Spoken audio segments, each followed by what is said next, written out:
Naniniwala ang mga negosyante na sa kabila ng maikling panahon ay maisasaayos ni Secretary Kiko Pangilinan ang mga ahensyang ipinagkatiwala sa kanya ni Pangulong Aquino. Para sa detalye, balitaan mo kami Noel Perfecto.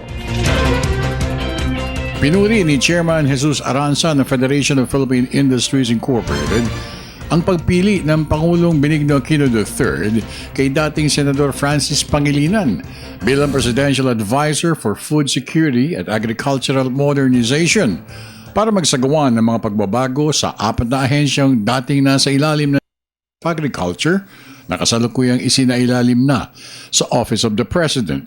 Ito ang Philippine Coconut Authority, National Food Authority, National Irrigation Administration at ang Fertilizer and Pesticides Authority. Bagamat napakaikli na lamang ng 2 taong panunungkulan ni Secretary Pangilinan, tiwala pa rin si Aranza na kayang gawa ng pamamaraan ng bagong Agricultural Advisor na maisaayos ang kontrobersyal na operasyon ng apat na ahensya na minsan nang nasangkot sa mga anomalya ng sindikato ni Janet Lim Napoles. Una na rito aniya ang Philippine Coconut Authority na minsan na naging opisyalis nito si Aranza.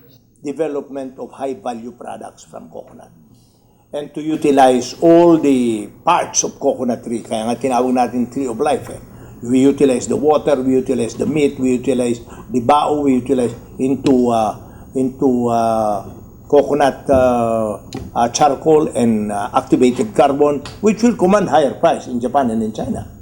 Tungkol sa bansa, sinabi ni Aranza na makabubuti kung magkakaroon ng isang master irrigation plan upang matugunan ang problema ng irigasyon sa bansa. Di ba may master plan tayo sa mga roads? Dapat may master plan din sa irrigation. Parang mga tributaries, parang mga daanan ng tubig. Ang kontrobersyal na National Food Authority naman, sinabi ni Aranza na tiyak nang mabubuwag ang tinaguriang rice cartel sa bansa. In the case of NFA, well, of course, yung smuggling na yan ang root cause naman dyan, no? Because NFA is the one importing, buying from farmers. So, ito bang catalyst, no? Sa ating agriculture, especially basic din yan, rice production.